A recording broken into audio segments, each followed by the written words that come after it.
if we're going to keep getting sued, they said we should start a law firm. It's one of the most distinctive brands in the world, but it doesn't have a brand guide. World peace is also complicated, and there's still one Nobel Peace Prize a year. It's like it can be pretty simple. Navigating social media can be, well, complicated. Welcome to the Social Media Sucks podcast from Cubco. Social media really sucks. Where we unpack the latest trends and help remove the suck from social media. Welcome to the Social Media Sucks podcast by Cubco. You're tuning in for those in marketing and get what's happening in the social media industry. We talk with the brightest minds in the marketing industry to bring you the latest insights. And with me today is my awesome CEO, Chris Carbonis, just to say something nice about him. And we have an exciting guest today as well, someone who is not just mastered the advertising game, but has actually reshaped it. He says so himself, he is a challenge seeker and an unforgettable creative force. Meet Kevin Lynch, former creative director at Oatly and one of the brains behind the infamous Department of Mind Control at Oatly. He's had various creative roles in both Asia, Scandinavia, and the West. Kevin's global touch is unmistakable, so welcome, Kevin. I have the very first question for you guys, and mostly directed at Kevin to start with.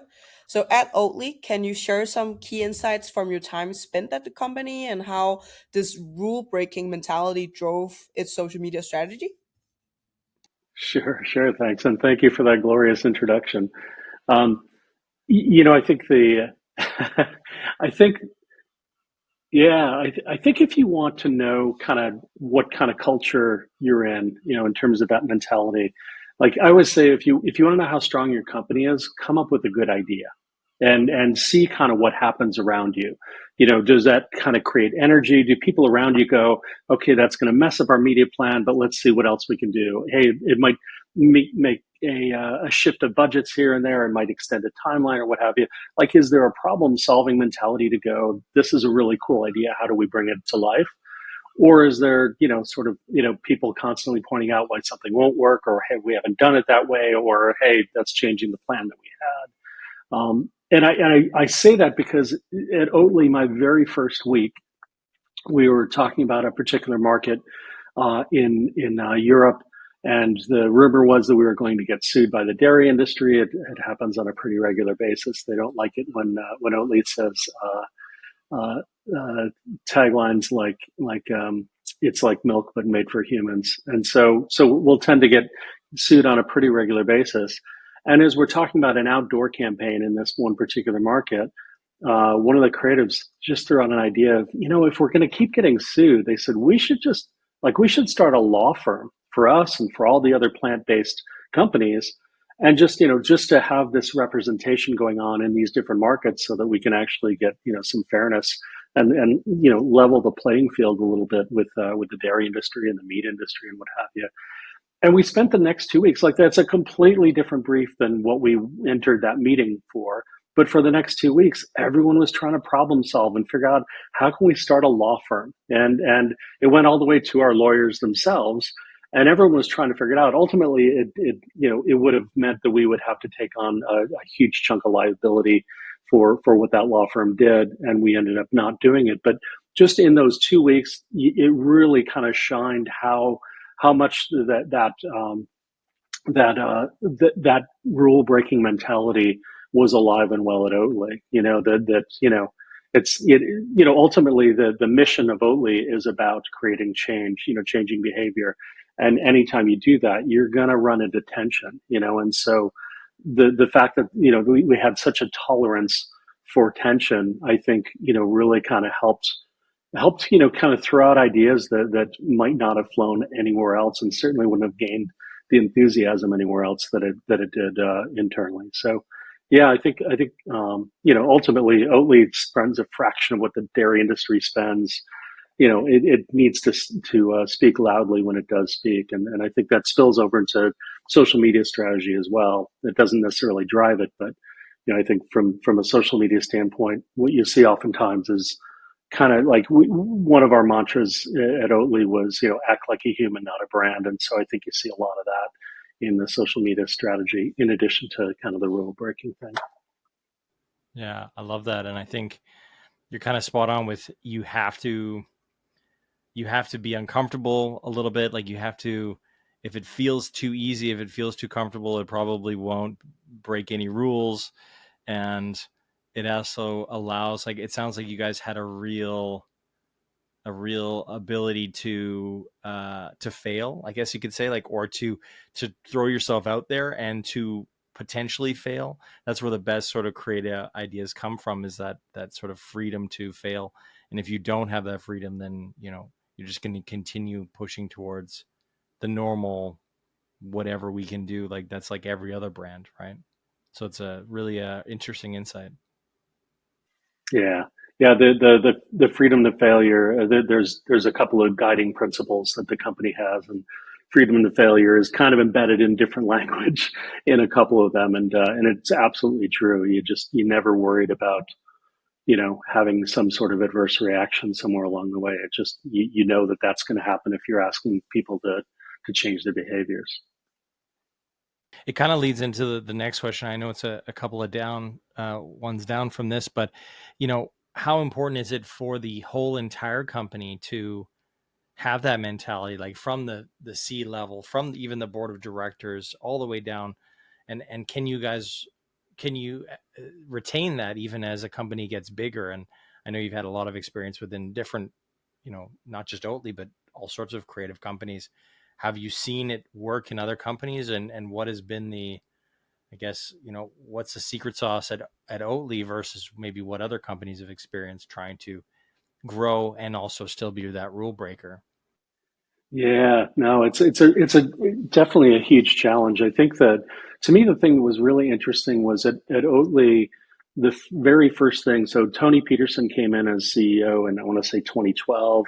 John Schoolcraft came in as head of creative right around that time as well.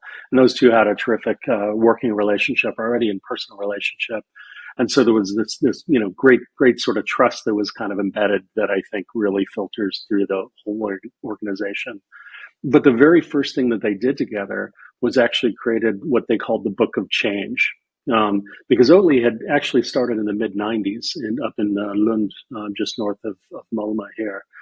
And they realized that, you know, this company had been around for 20 years, has had modest success, but in order to kind of have the trajectory of growth that they have had, the people really needed to think of that company in a different way. And so they created the Book of Change, not for any oat milk drinker in the world, but just for their internal audience, to kind of say, hey, we need to shift ourselves from a mindset of a food processing company to one that's more of a lifestyle brand.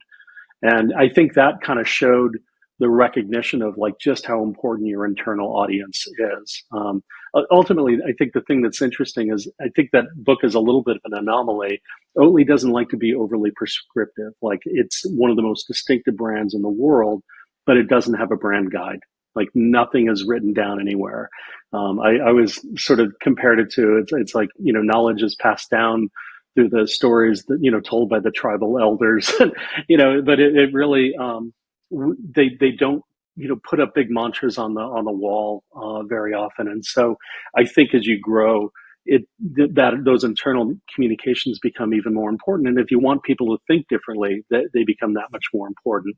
One of the things that I was, you know, sort of loosely working on before I left was, I was calling it the Oatly Center for Unlearning, but it was basically just, you know, really strengthening the indoctrination of people who have come, you know, are coming into Oatly from different companies. They've done great things at those companies, some of which will be applicable at Oatly, but some of it won't.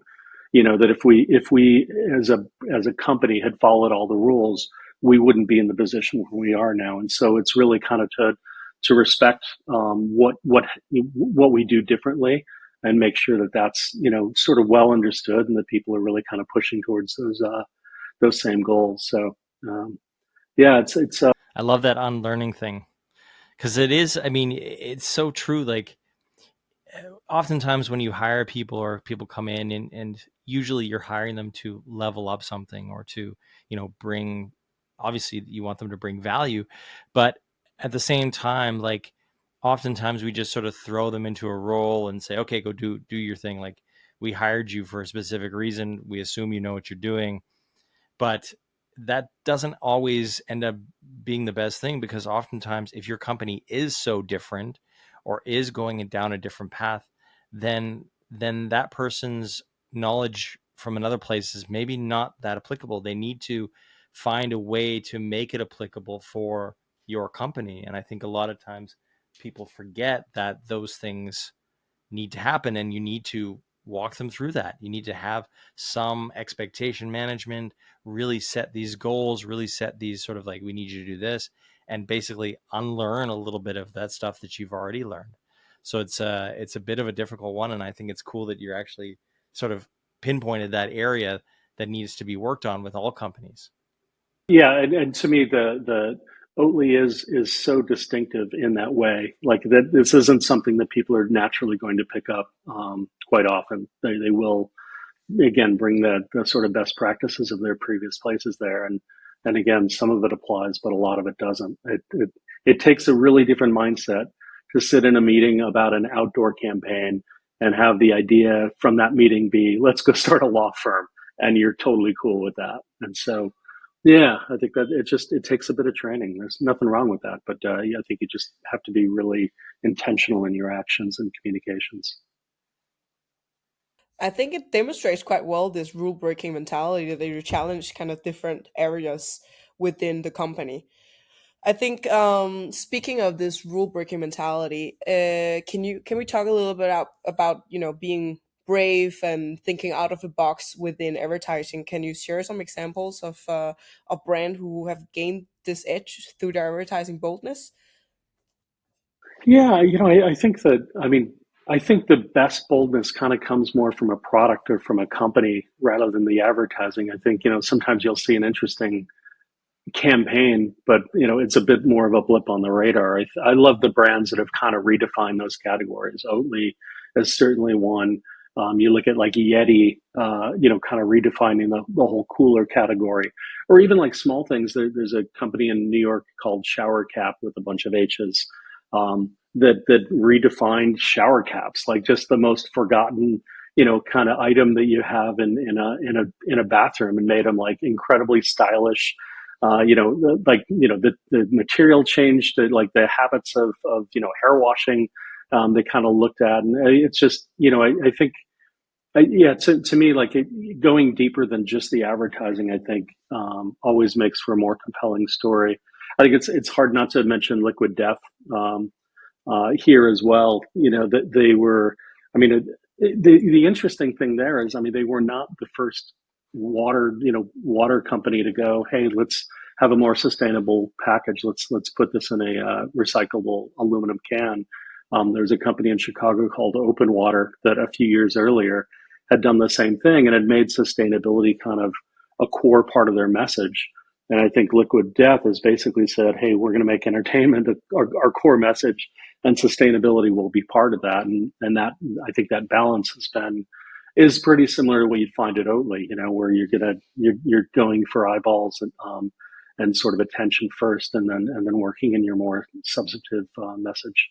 How do you can take something as as ubiquitous as a water company and be like, okay, let's go the complete opposite direction of wherever everyone's going about, like how good the water is for you and how fresh it is, and they're like, let's go the opposite. Let's go like, this is liquid death, which it isn't, but it's just so funny that they just decide, okay, this was water's like life and you're 90% water, which is all horseshit, but let's go the complete opposite. And I think it's a way of looking at things. I think the opposite effect, or the opposite, like just using that in your brainstorming, like, okay, if everyone's running this direction, how do we run the opposite direction? And, brainstorm on that. It's a really good way of unlocking new ways of doing things. Yeah. Yeah. I think one of the sort of bars I've always had at Oatly, prior to Oatly as well, is, just that sort of fact that, people are going to see anywhere between 3,000 and 9,000 ads a day, depending on which, survey you believe. But all those surveys agree that you're going to remember two of them. And so I think that's always sort of a filter as you're looking at work of like, is this one of the two? And So even if you don't, sort of consciously say, hey, I need to be a counter thinker to what everyone else is doing. If you're trying to be one of the two, you are probably going to end up going, all right, if everyone's doing X, we need to do Z or what have you. Yeah. I want to touch on a little bit of a controversial stand that you have, or maybe not so controversial, but we've talked about this and you've written about this in your social media and in blogs. But, your, I don't want to say disdain, but your anti awards, anti creative awards stance. Can you give our audience a little bit of background on your thoughts on advertising industry awards and what's your stand on that? Sure. And I would say I'd say it's not so much an anti-awards. I think the whole thing is like crazy overblown and not doing what we want it to do. I think, award shows show how good a company it is at entering awards. I don't think it's necessarily highlighting great marketing per se. And I think awards have just become a really highly inaccurate measure of quality. I mean, there's 628 categories at Cannes this year. I think the rule should be if it takes you 5 days to give out all the awards, like you might be giving out too many awards.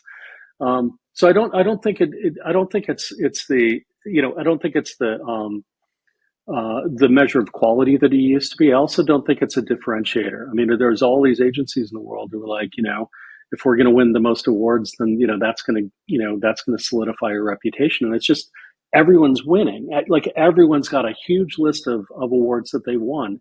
So you can't, like I always say, if you think awards matter, you've never sat on the client side of an agency pitch.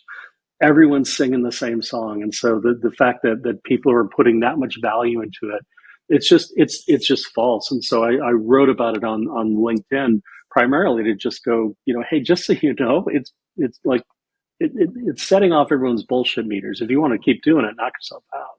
But ultimately, again, I think awards are.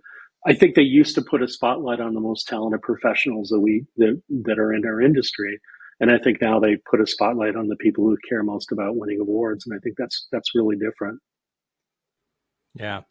Yeah. And it's become, the inside joke is that it might make more money than advertising itself. Like the the awards thing is a business on its own, and it's a very lucrative business these days. And I think, it's a little bit like the joke of winning an Oscar or winning winning a Golden Globe. It can be bought in some ways. It can be acquired. You just have to put the right, pressure in the right places and do the right things. And, if you want to engineer your own awards these days, it seems to be that you need to tackle not necessarily a consumer problem or a communication problem, but you need to tackle a sustainability problem or a gender ideology problem or a oppressed people problem or something like that. Like, and then you'll get, or diversity inclusion, like you need to do those things and that'll get you an award, not necessarily actually solving what the advertising industry is supposed to solve, which is, helping people find good products and tapping into that. Now, obviously, like I believe in sustainability and I believe in diversity and inclusion, but I also very much know that my job is to help companies sell their product at the end of the day. Like if they don't do that, then I'm not worth my, fees, so to speak. Right. Yeah, no, for sure. I mean, it's funny how like even something that's supposed to celebrate, really, uniqueness, creativity. There's a like-mindedness of stuff that wins, and it'll go in different, sort of stages based on eras. But I mean, I just don't think that if you really want to do great ads, I don't think your reference should be other ads.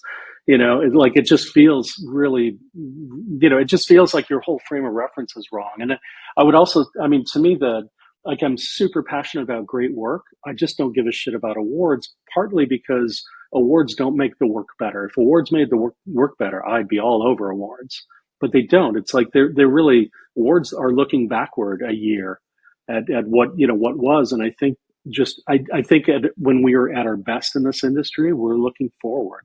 And so, I also think there's the obsession that we have with awards. It really kind of suggests that we aren't confident in what we do. That we need this outside validation. It also suggests that, maybe we're not capable of judging work ourselves. So, that we need to sort of outsource our opinion. And so I think there's all sorts of, real negative things that come with the obsession there. If I were a CEO of a company and I saw that my agency was, winning, more awards than anyone else, like I'd really color my marketing person and be like, really, like, is this where we want to put the focus on people who are looking so inwardly? So I do like, I absolutely, I think it's great to have a collection of great work, as an industry. I know for me, I didn't come out of like a fancy portfolio schooly thing. It was very much came into the business with crappy work and knew it was crappy and just learned. And the awards like this, the ads that were awarded were a great instructor in terms of how to simplify a message, how to, craft a line, like, how to, think counterintuitively. Like, so I think there's some great lessons there. It's just, if you're at the point where I think Forbes said there was something like 900 shows a year, it's like, if you're at that, like, that's not really narrowing things down. That's not giving you a really good curation of work that we can all be inspired by, learn from, etc. How do you guys think we should do it then? So I always talk about, I've judged a bunch of the bigger shows and what have you. The most interesting show I ever judged was in Tampa, Florida. It was called the Right Brain Awards, and it was basically there were a couple of really distinct features to it. Number one, like there were only 20 awards. Like they work with a local artist every year, and they create that year's award, and there's only 20 of them. So you have a really small number of winners.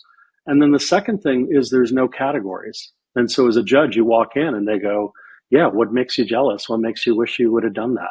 And so, the year that I judged that, it was like there was a documentary, there was some letterhead that was fantastic, there were a couple ads. I mean, but you didn't have one campaign winning multiple categories because there wasn't one. It just, if people decided to enter a single or a full campaign, like great, that you were going to win one award with that campaign. It wasn't going to be 58 short lists and 13 bronze, 20 15, whatever the total might be. So no, I think creating scarcity of what wins and then having that finite number of what's going to win, and then having it be without categories, that will completely throw off all the financial models of all the awards. Like I get that, but ultimately, I think everyone in that community that came together that night and celebrated, they thought, yeah, those are 20 really terrific ideas, and that's kind of all we're trying to do.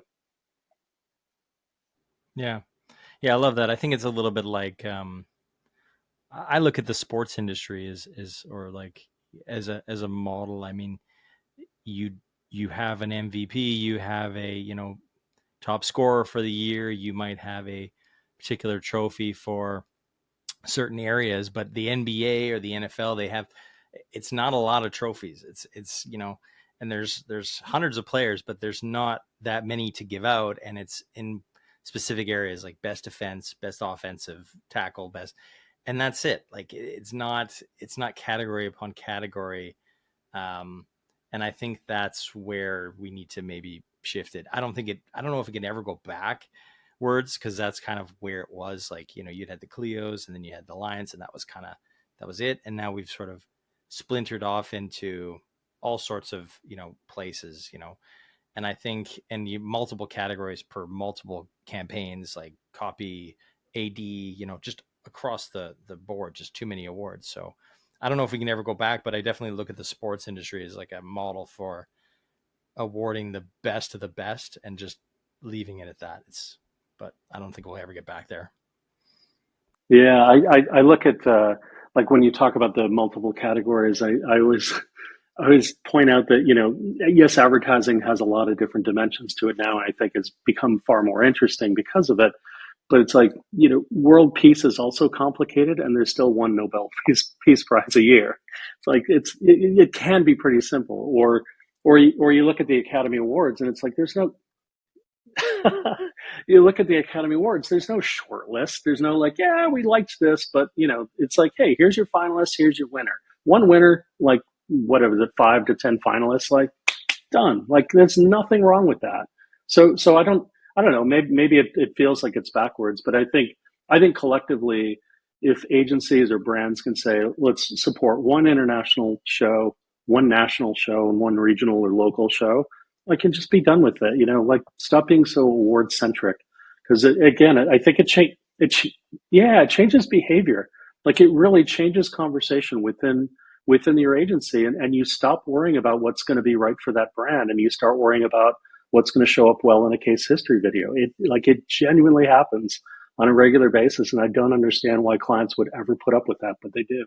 Other than that, I really like awards. But I mean, you guys talk about, especially you, Chris, like it might not be going back.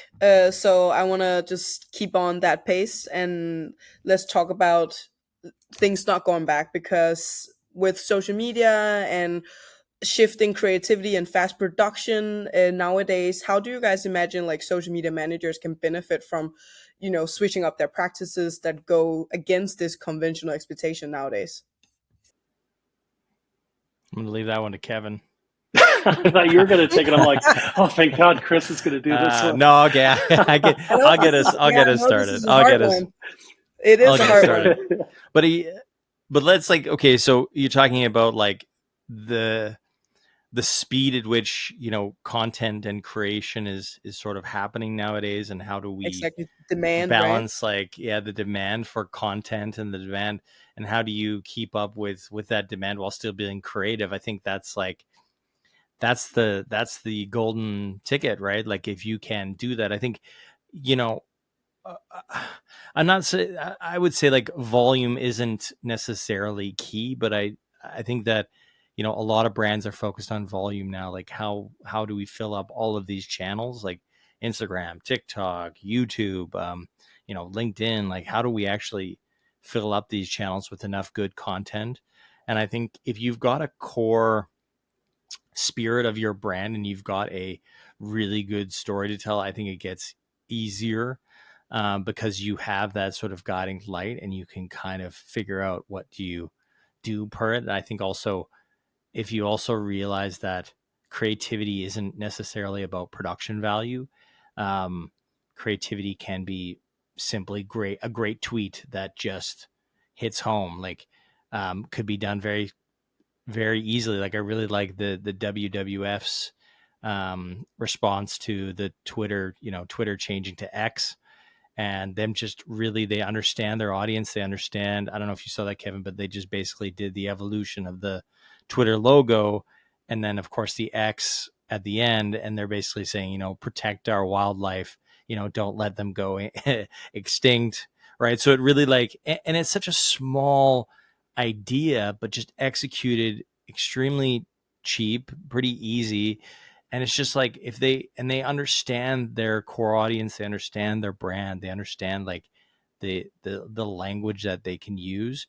And I think that makes it much easier to tap into creativity and make something very sort of on the nose, and at the same time doesn't take a huge amount of production resources. So I think it comes down to that, really knowing who you are and your audiences, and then just lowering the bar in terms of it doesn't have to be this giant production. It can be simple stuff. Yeah. And to me, it just feels like social media, more than even other aspects of marketing, is just so reactionary. I mean, we're talking earlier about 100 million people signing up on Threads in the first week. It's just like, all right, so the brands that are there early, like, there's no way they took that step back and said, why are we here? Like, what's our rationale? I think, the social media is crazy. Marketing's crazy. Social media is crazy because we make it crazy. I mean, ultimately, we get to make the rules. So when you look at conventional expectations, you could look at that as a list of what not to do, Like, what if you just posted, when you had something worthwhile to say, not when the algorithms say that, hey, it's Tuesday morning and your readership is going to be at its best. Like, if you don't have anything interesting to say, don't say it.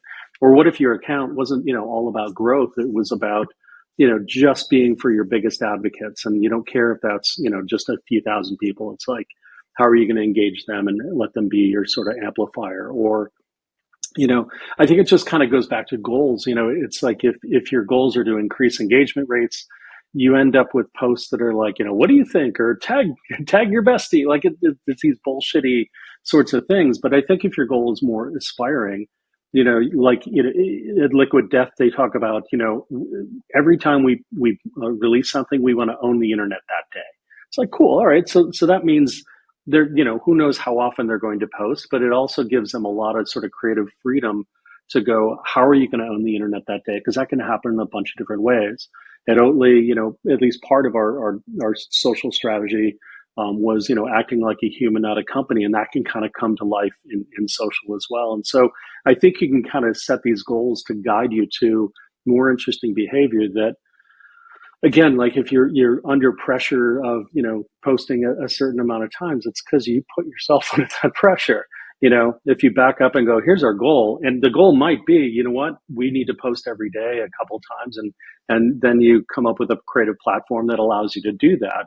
But at least then you're kind of backing it into letting a strategy feed that in, rather than just sort of following everyone else in behaviors and algorithm recommendations and all that good type stuff.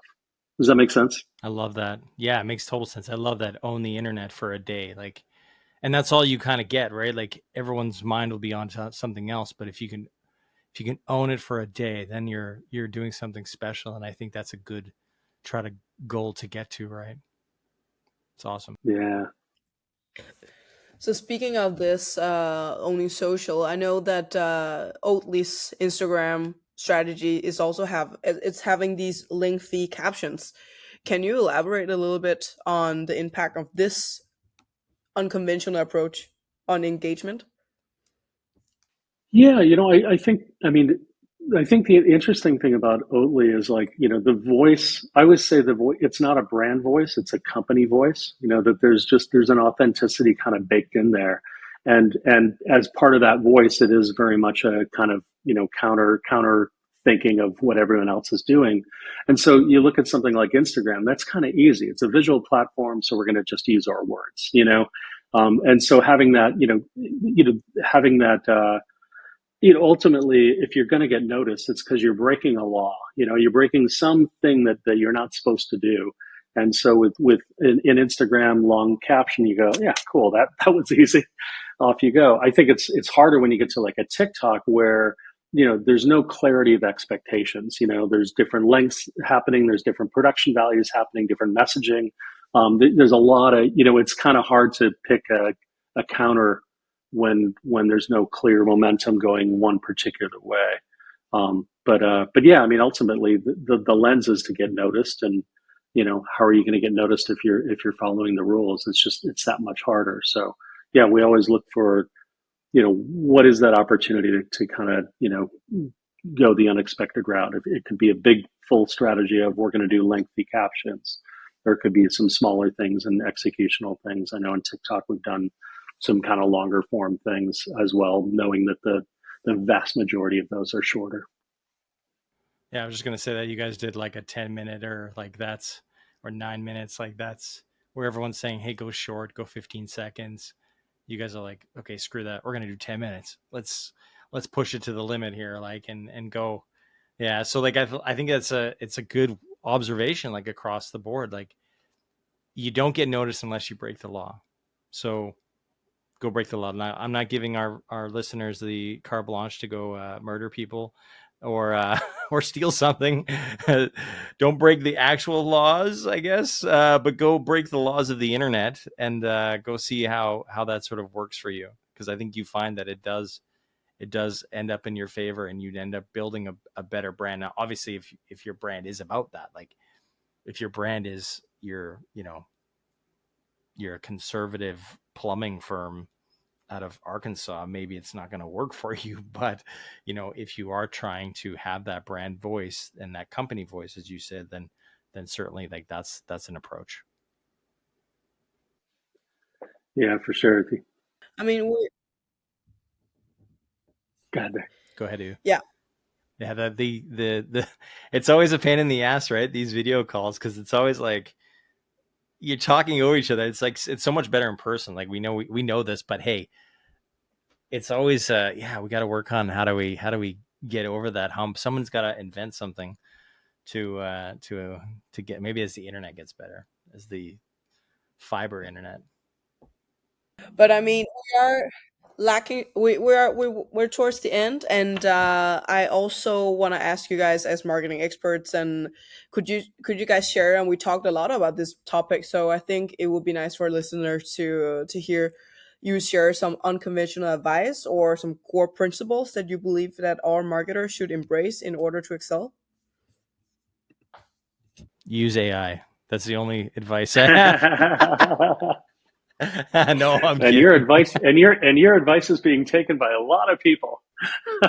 Yes, exactly. Yeah. You ask about what all marketers should embrace, to kind of excel or what have you. And I think if everyone's doing the same good thing, it's no longer a good thing. I do think there is something to be said for seeing what everyone's doing and doing something different. And I know that sounds super basic, but I think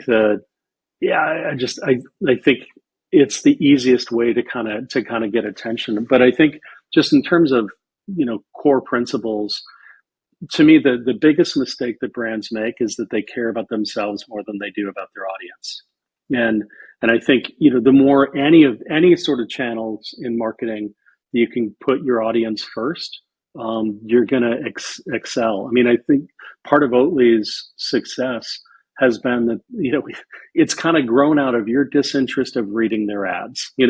Like they know that you're just not interested in that, and so they've had a ton of fun with that. So caring about the audience more than yourself, and like whenever we talk about social, I always talk about social. Social is where the brand comes second. Even more than other channels, but I think it's somewhat true in other channels as well. So caring about your audience more than yourself, and I think just being one of the two, having that be your bar, I think is just a great filter, because everyone can kind of sit in the room and go, yes, this message is on strategy. The client will really like it. It's similar to things we've done before. It's similar to what's out there, so it won't make any waves or what have you. Yeah, ultimately, like if you take that step back and go, is this going to be one of the two things people remember? It's usually no. And that usually means you should push a bit farther.